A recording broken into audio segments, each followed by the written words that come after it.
ரிஷபராசினுடைய திருமண வாழ்க்கை எப்படி இருக்கும் அப்படிங்கிறத நம்ம இப்போ பார்க்குறோம். பொதுவாக ரிஷபத்தினுடைய கேரக்டர் அப்படின்னு பார்த்தீங்கன்னா, அவங்களுடைய குணாதிசயங்கள் அப்படின்னு பார்த்தீங்கன்னா, எப்போவுமே ஆடம்பர வாழ்க்கையை விரும்புவாங்க.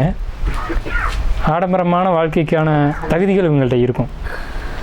அதாவது பொருளாதாரமும் இருக்கும். அந்த பொருளாதாரத்துக்கு ஏற்ற மாதிரி இவங்களும் வாழுவாங்க. பொருளாதாரத்தை சேர்க்கக்கூடிய ஒரு திறமையும் இவங்கள்ட்ட இருக்கும். பணத்தை எப்படி கையாளணும், எப்படி செலவு பண்ணணும், எப்படி சம்பாதிக்கணும் அப்படிங்கிற யுக்தி ரிஷபத்திட்ட நல்லாவே இருக்கும். ஆடம்பரமாக இருப்பாங்க, ஸ்வீட்டாக இருப்பாங்க. யார்கிட்டையும் ஒரு எளிதில் பழகக்கூடிய ஒரு தன்மை அப்படின்றது ரிஷபத்திட்ட இருக்கும். புத்திசாலி, முக்கியமாக புத்திசாலி, நிதானம், பொறுமை, உழைப்பு, இது எல்லாமே ரிஷபத்திட்ட அதிகமாக இருக்கும். இது எல்லாமே எங்கே இருக்குதோ அங்கெல்லாம் பொருளாதாரமும் நல்லபடியாக இருக்கும். ஆடம்பரமான வாழ்க்கை இருக்கும். சுகமாக இருக்கணும், சுகமாக வாழணும் அப்படிங்கிறத விரும்புவாங்க ரிஷபம்.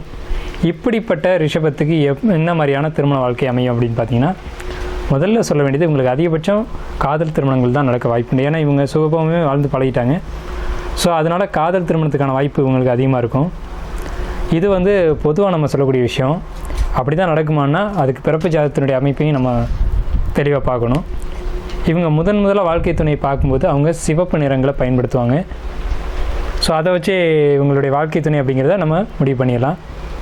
அவங்களுடைய குணாதிசயங்கள், கேரக்டர் இதெல்லாம் எப்படி இருக்கும் அப்படின்னு பார்த்தீங்கன்னா, ரொம்ப புத்திசாலியாக இருப்பாங்க.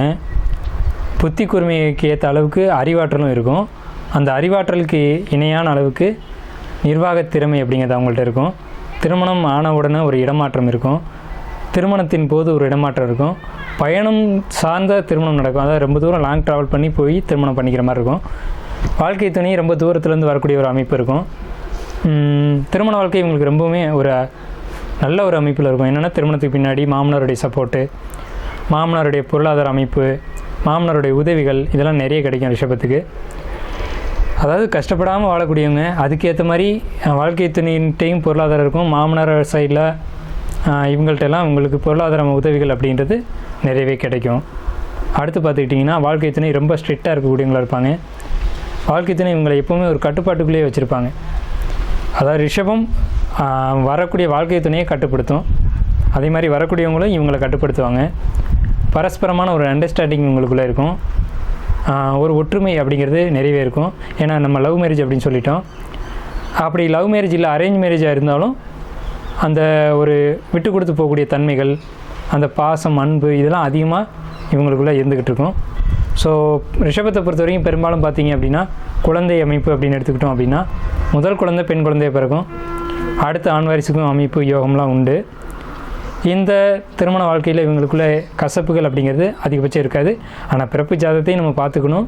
பிறப்பு ஜாதகத்தைப்படி தான் நம்ம திருமண வாழ்க்கையை பற்றி முழுமையாக பேச முடியும். ஆனால் பொதுவாக பார்த்துக்கிட்டோம் அப்படின்னா, ஜென்ரலாக ரிஷப லக்னம் அல்லது ரிஷப லக்ன ராசி அப்படின்னு எடுத்துக்கிட்டோம்னா, திருமண வாழ்க்கை ரொம்பவுமே நல்லபடியாக தான் இருக்கும். திருமண வாழ்க்கையினால் பொருளாதாரம் நல்லாயிருக்கும். பொருளாதாரம் இருக்கிறதுனால திருமண வாழ்க்கை நல்லாயிருக்கும். அதாவது திருமண வாழ்க்கைக்கு பொருளாதாரம் ரொம்ப அவசியம். வரக்கூடிய வாழ்க்கை துணை இவங்களுக்கு பொருளாதாரத்தில் ரொம்பவுமே சப்போர்ட் பண்ணுவாங்க. ஸோ அதனால் திருமண வாழ்க்கை ரொம்பவுமே சுபிட்சமாக இருக்கும். குழந்தை அமைப்பு அப்படிங்கிறது பெண் குழந்தை தான். பெண் குழந்தை பிறந்தால் இவங்களுக்கு அதிர்ஷ்டம். முதல் குழந்தை ஆண் குழந்தை பிறந்தால் கொஞ்சம் தொந்தரவுகளை கொடுக்கும். ஆனால் இவங்களுக்கு முதல் குழந்தை கட்டாயம் பெண் குழந்தை தான் பிறக்கும். அதில் மாற்றமே இல்லை. ரிஷபம் அப்படின்ட்டாலே முதல் குழந்தை பெண் குழந்தை தான். ஆனால் அந்த பெண் குழந்தைக்கு பிறகு ஆண் குழந்தையும் கிடைக்கும். ஏன்னா 7ஆம் இடமாக வருது, இவங்களுக்கு செவ்வாயோட கனெக்ஷன், தொடர்பு இதெல்லாம் இருக்கும். ரிஷபத்துக்கு 7ஆம் வீடு செவ்வாயோட வீடு தான். ஸோ அப்படின்றப்ப 2வது குழந்தை ஆண் குழந்தை தான் பிறக்கும். ஆண் குழந்தை காட்டிலும் பெண் குழந்தை ரொம்ப அதிர்ஷ்டமான ஒரு சுபீட்சமான ஒரு வாழ்க்கையை வாழ்வாங்க. ஸோ அதிர்ஷ்டமான ஒரு வாழ்க்கை அமைப்பு ரிஷபத்துக்கு உண்டு.